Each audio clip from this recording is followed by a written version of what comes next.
নমস্কাৰ। আজি প্ৰথমে এখন সিনেমাৰ কথাৰে আৰম্ভ কৰা যাওক। The bicycle thieves. Vittorio De Sica নিৰ্মিত সিনেমা, ইটালীৰ 1948 চনত নিৰ্মিত সিনেমা আৰু বিশ্বৰ প্ৰথম 10খন সিনেমাৰ ভিতৰত অন্য এখন সিনেমা বুলি পৰিগণিত। দ্বিতীয় বিশ্বযুদ্ধৰ পাছৰ সময়খিনিত যেতিয়া গোটেই ইউৰোপ আৰু ইটালীৰ অৰ্থনৈতিক বিধ্বস্ত হৈ পৰিছিল, সেই অৰ্থনীতিৰ পাছৰ এই সিনেমাখন অৰ্থনৈতিক পুনৰুদ্ধাৰ সংগ্ৰামৰ এখন অতি গুৰুত্বপূৰ্ণ দলিল। New realistic film. এই সিনেমাখন আৰম্ভ হৈছে এটা দৃশ্যৰে, যিটো দৃশ্য হৈছে সেইখিনি সময়ত গোটেই ইটালীত মানুহবিলাকৰ কোনো কৰ্মসংস্থাপন নাই, বৰ্ধিত নিবনুৱা যুদ্ধৰ পাছত, আৰু এটা এমপ্লয়মেণ্ট অফিচৰ সন্মুখত এজন মানুহৰ মুখত বহু মানুহৰ জুম, সকলোবোৰ কাম প্ৰত্যাশী মানুহ। তেওঁ লিষ্ট মাতি থাকে এজন দুজনকৈ, আৰু সেইবিলাকে কাম পায়, বাকীবিলাকে কাম নাপায়। সেইবোৰ যেতিয়া এখন লিষ্ট মাতে, সেই লিষ্টৰ মানে প্ৰথমতে মাতে ৰিচি, এই চলচ্চিত্ৰৰ নায়ক। তেওঁ এটা কাম পায়, সেই কামটো হৈছে ৰাস্তাত তেওঁ চহৰত পোষ্টাৰ লগোৱা কাম, আৰু এই কামটোৰ কাৰণে তেওঁ এখন চাইকেল ল'ব লাগিব। চাইকেল তেওঁৰ নাছিল, চাইকেল যোগাৰ কৰিব পাৰিম বুলি কৈ কামটো ল'লে। দ্বিতীয় যে মানুহে পায়, তেওঁ কি কাম পায়? তেওঁ কাম পায় দুদিনৰ মজুৰি, আৰু তাৰ বাহিৰে অন্য মানুহবিলাকে কাম নাপায় চলচ্চিত্ৰখনত। এতিয়া সেই চাইকেলখন যোগাৰ কৰিবৰ কাৰণে তেওঁ ঘৰলৈ আহে। ঘৰত তেওঁৰ যিবিলাক লামলাকুটো আছিল, বিছনা চাদৰ আছিলে, অমুক তমুক যিমানখিনি আছিল, সকলোবোৰ তেওঁ ধুই কৰি মেলি তেওঁ আৰু তেওঁৰ পৰিবাৰে আনি গোটেইবিলাক সামৰি সুতৰি ধুনীয়াকৈ মিলি তেতিয়া এখন ডাঙৰ এখন দোকানৰ নিচিনা এটা কাউণ্টাৰ থাকে।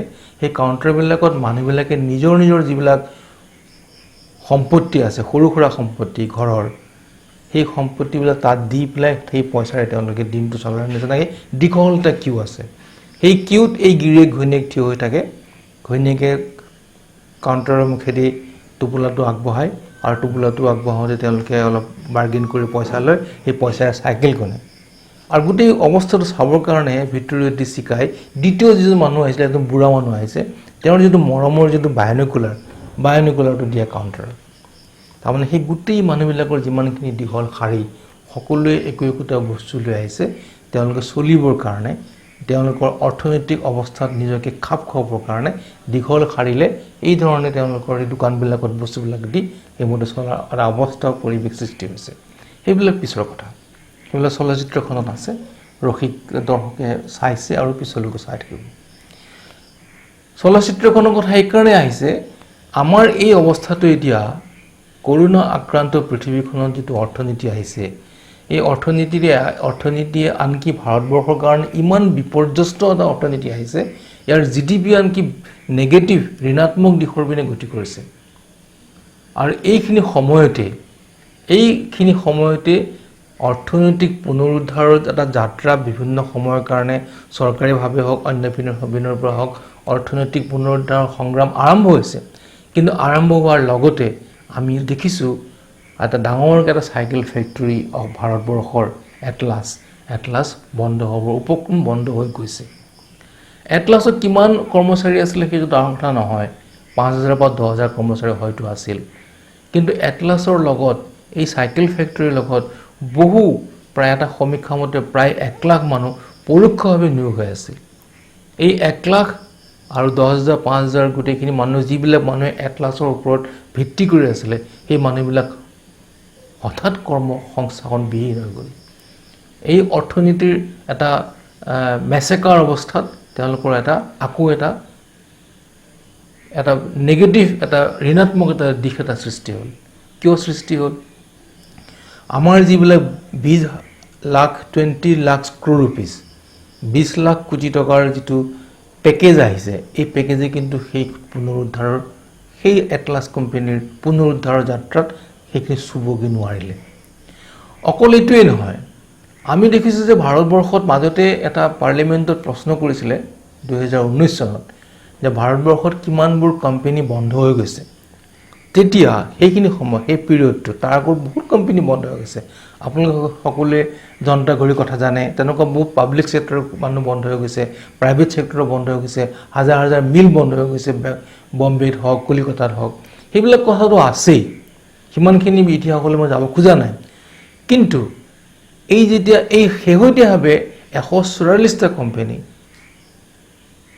লোকসভাত প্ৰশ্নোত্তৰ দিয়াৰ অনুসাৰে বন্ধ হৈ গৈছে চৰকাৰে বন্ধ কৰিছে অসমত সেইমতে 5টা কোম্পানী বন্ধ হৈ গৈছে ইতিমধ্যে মই সেইবিলাক কোম্পানীৰ নাম পঢ়ি দিব পাৰোঁ Assam Syntex limited Assam state ৱেভিং manufacturing company Cachar sugar mill industrial paper Assam limited Fertichem limited আৰু কেইবাখন কোম্পানী ইন কিউ আছে শাৰীত আছে বন্ধ হ'বৰ কাৰণে ইয়াৰ বাহিৰে আমি নিজৰ চকুৰ আগত কিমানবোৰ কোম্পানী আজি যোৱা 60 50 40 বছৰে আমাৰ চকুৰ আগতে মৃত্যু হৈ যোৱা দেখা পাইছোঁ আমি যেতিয়া ডাঙৰ হৈছিলোঁ আমি কলেজত যেতিয়া পঢ়িছিলোঁ তেতিয়া আমি যেতিয়া গুৱাহাটী যাওঁ তেতিয়া অসম আমি জাগিৰোডৰ স্পান মিলটো আমি খট খট খট খট শব্দ দেখা পাওঁ এটা অতি ভৰপূৰ অৱস্থাৰ এটা স্পান মিল আমি যেতিয়া এপলৰ কথা জানো তাৰপিছত মংগলদৈত এপল ডাঙৰ এটা ফেব্ৰিক ইণ্ডাষ্ট্ৰিজ নগাঁৱত কাটিমাৰি এটা মিল হৈছিলে মিলত আমাৰ লগৰ বহু ল'ৰাই তাত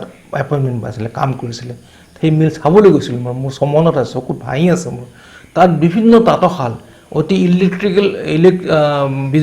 বিদ্যুৎ পৰিচালিত তাঁতশাল বিদেশৰ পৰা অনা সেইবিলাক তাঁতশালে প্ৰায় শ তাঁতশালে খট খট খট খট খট খট খট খট শব্দ কৰি কাপোৰ বৈ আছিল সেই শব্দবিলাক মোৰ কাণত এতিয়াও বাজে কিন্তু কেইদিনমানৰ পিছত ধ্বংস হৈ গ'ল বন্ধ হৈ গ'ল আৰু আমি সকলোৱে এই মুহূৰ্তত আমি সেই ছোৱালীজনীৰ কান্দোন মুখ্যমন্ত্ৰীৰ সন্মুখত বিধানসভাৰ মজিয়াত আমি সেই ছোৱালীজনীৰ কান্দোন আজিও শুনো জাগিৰোড পেপাৰ মিল সেই মানুহবিলাকে যিবিলাক কিছুমান মানুহৰ ধৰ্ণা কিছুমান মানুহৰ আত্মহত্যা কৰাৰ দৃশ্য আমি এতিয়াও দেখা পাওঁ কিন্তু জাগিৰোড পেপাৰ মিল চকুৰ আগতে ইমান ডাঙৰ এটা বিশাল সম্পত্তি ইমান কেইবাবিঘা শ বিঘা মাটিৰ এটা ঠাই সেইখিনি ঠাই বন্ধ হৈ গ'ল অকল জাগিৰোড পেপাৰ মিলে আছিল নে এই জাগিৰোড পেপাৰ মিলৰ সংলগ্ন গোটেই জিলাখনৰ গোটেই অঞ্চলটোৰ মানুহবিলাকৰ যিবিলাক বাঁহৰ মানুহবিলাকৰ যিবিলাক গাঁৱৰ মানুহবিলাকে বাঁহ বিক্ৰী কৰিছিল সৰু সুৰা ঠিকাদাৰ ছাপ্লায়াৰ কণ্ট্ৰেক্টৰ সকলোবোৰ মৰি গ'ল দৈনিক তাত হাজিৰা কৰা মানুহবিলাকৰ হাজিৰা নাইকিয়া হৈ গ'ল অকল জাগিৰোড নে তাৰ লগত কাছাৰৰ পেপাৰ মিল যোগীঘোপা এই গোটেইবিলাক আমাৰ চকুৰ আগত কিয় বন্ধ হৈ যায় ঢিঙত এটা চেক ক্ৰাফ্টৰ এখন ইণ্ডাষ্ট্ৰি আছিলে কলিতে মৰো হৈ গ'ল ইণ্ডাষ্ট্ৰি নহ'ল আমাৰ এই ঔদ্যোগিক নীতিটোৱে এই ইণ্ডাষ্ট্ৰিবিলাকৰ এই পৰিকল্পনাবিলাক আমি চুব নোৱাৰোঁ কিয় এতিয়া যদি আমাৰ লোকেল ভোকেল কৰা কথা কয় লোকেলক যদি প্ৰত্যুত্সাহ দিবলৈ আমাৰ এটা পৰিৱেশ সৃষ্টি হয় এই পৰিৱেশ সৃষ্টিটো আগতো আছিলে মই কোনো চৰকাৰৰ মানে কেৱল এখন চৰকাৰক দোষ দিয়া নাই এই চৰকাৰবিলাকে আগৰ পৰাই আনকি BSNL আপোনালোকে চাওক আজি কেইদিনমানৰ আগতে BSNLৰ কিছুমান শ কৰ্মচাৰী একেদিনাই এটা আনকোট গোল্ডেন হেণ্ডছেকৰ নিচিনা কয় বা বিদায় দিয়া নিচিনা কয় VRS লোৱাৰ কথা কয় একেদিনাই বহু মানুহ পুৰণা এটা BSNL ইনষ্টিটিউটৰ পৰা ওলাই অহা আমি সকলোৱে দেখা পাইছোঁ টিভি যোগে তেওঁলোকৰ মুখৰ দুখবিলাক তেওঁলোকৰ পৰিয়াল বন্ধ হৈ যোৱাৰ স্থিতিবিলাক অকালতে 5 বছৰ 6 বছৰ 8 বছৰ চাকৰি থকাৰ আগতে কিন্তু এই BSNL এটা সময়ত মনত কৰকচোন কিমান ডাঙৰ BSNL বিশাল বিল্ডিংবিলাক তেওঁলোকে কিমান সেৱা আগবঢ়াইছিলে গোটেই দেশখনৰ প্ৰতি তেনেহ'লে আমি যদি আমাৰ ঔদ্যোগিক নীতিটোৱে আমি যদি আমাৰ স্থিতিটোৱে আমাৰ যদি সকলোবোৰ পৰিকল্পনাই এইখিনি কথা নুচুৱে তেনেহ'লে কাৰ কাৰণে এইটো নীতি দেশৰ কাৰণে এইটো দেশৰ সাধাৰণ মানুহৰ কাৰণে এইটো দেশৰ সাধাৰণ মানুহৰ কাৰণে যদি এই নীতিটো সেই ধৰণে প্ৰতিপালিত নহয় তেনেহ'লে আমি ক'ত জীয়াই থাকিম কি কাৰণে কোনখিনি বস্তু আস্থা আমি ল'ম কেৱল লোকেল ভোকেল কৰিবৰ কাৰণে কেৱল শাক পাচলি দোকান দিলে হ'ব কেৱল PMৰ লোন লৈ পেলাই সৰুকৈ এখন দোকান দিলে মানে আমি লোকেলটো ভোকেল কৰিব পাৰিম আমাৰ যদি আমাৰ নিজৰ সম্পত্তিৰ ওপৰত আমাৰ যদি নিজৰ পৰিৱেশৰ ওপৰত যদি আমাৰ দায়িত্ব নাথাকে আমাৰ যদি তাৰ ওপৰত যদি আমাৰ নিয়ন্ত্ৰণ নাথাকে সেইখিনি যদি আমি লালন পালন কৰি আমি সকলোকে সমভাৱে তাৰ যদি উপযোগিতাটো যে আমি যদি আহৰণ কৰিব নোৱাৰোঁ ভগাই ল'ব নোৱাৰোঁ সকলোৱে, চৰকাৰটোৱে যদি সহায় নকৰে, তেনেহ'লে আমি এই ধৰণৰ আমাৰ স্থানীয় উৎপাদিত সামগ্ৰীবিলাকৰ আমি সকলোৱে একেলগে তাৰ পৰা মুনাফা লাভ কৰাটো, তাৰ যিটো ফলাফল লাভ কৰাটোৰ পৰিৱেশ ক'ত? আৰু সেইকাৰণে মই ভাবোঁ যে আমি যদি এই ধৰণেৰে আমি নিজৰ স্থলুৱা সম্পদ ব্যৱহাৰ কৰিব লাগে, এই সম্পদৰ অধিকাৰ কিন্তু আমাৰ সকলোৰে সমানে থকা উচিত, আমাৰ থকা উচিত।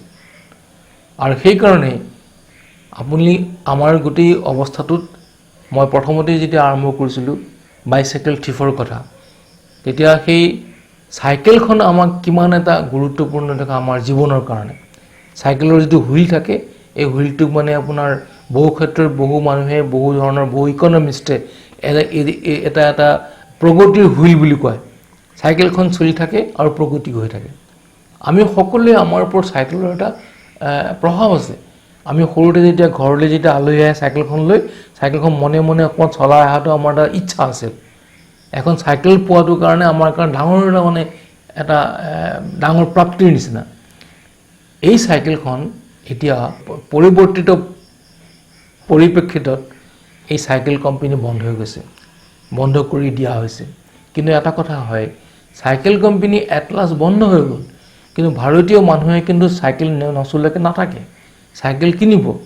BSNL বন্ধ হৈ গ'ল, কিন্তু মানুহৰ হাতে হাতে 2-3টা মোবাইল আহি গ'ল, বিভিন্ন ধৰণৰ নেটৱৰ্কিং আহি গ'ল। গতিকে আমাৰ এই বন্ধ হ'লেও কিন্তু আমাৰ সেই ধৰণেৰে চাইকেল চলি থাকিব। কিন্তু এই চাইকেলবিলাক এটলাছ কোম্পানী বনোৱা চাইকেল, থলুৱা কোম্পানী বনোৱা চাইকেল, সেই চাইকেলৰ লগত এইবিলাক একে হ'বনে? এইবিলাক হ'লে আপুনি বজাৰ আহি যাব, এইবিলাক হ'লে আপোনাৰ দেশীয় পুঁজিপতি আৰু বিদেশী পুঁজিপতিৰ তাত এটা দখল আহি যাব। আৰু দখল আহি যোৱাৰ লগে লগে আমি যি ধৰণেৰে এখন আমাৰ থলুৱা চাইকেল ব্যৱহাৰ কৰিছিলোঁ, আমাৰ সস্তা দামত কম দামত ভাল চাইকেল, সেই ধৰণেৰে আমি ভৱিষ্যতে পামনে? নিশ্চয় নাপাম। আৰু সেইকাৰণেই মই বাইচাইকেল থিফৰ কথাৰে আকৌ শেষ কৰিম। বাইচাইকেল থিফখনৰ শেষত কাহিনীটো বা চলচ্চিত্ৰখন ৰসিক দৰ্শকে চাইছে বা কিছুমান মানুহে চাই ল'ব আকৌ এবাৰ।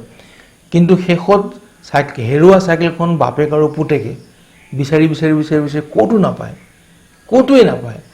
ক'তো নাপায় পেলাই অৱশেষত হিৰোৱে এখন চাইকেল চুৰ কৰিব খোজে।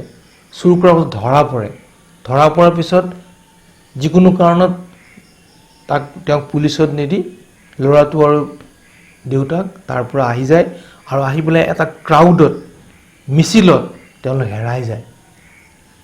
আমি ভাৰতীয় মানুহবিলাকে এই বন্ধ হৈ যোৱা এটলাছ চাইকেলৰ মাজেৰে আমাৰ এই চাইকেলৰ সপোনবোৰ, মই ভাবোঁ বা আশা কৰোঁ এইটো যাতে কেতিয়াও হেৰাই নাযাওঁ। আমি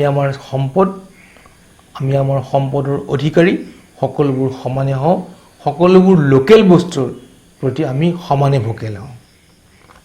যোৱা 27 মে'ৰ পৰা বাগজানত জুই জ্বলি আছে। প্ৰাকৃতিক গেছ আৰু তেলত জুই লাগি আছিল। আৰু 27 তাৰিখৰ পৰা আজি ইমান দিনৰ পাছত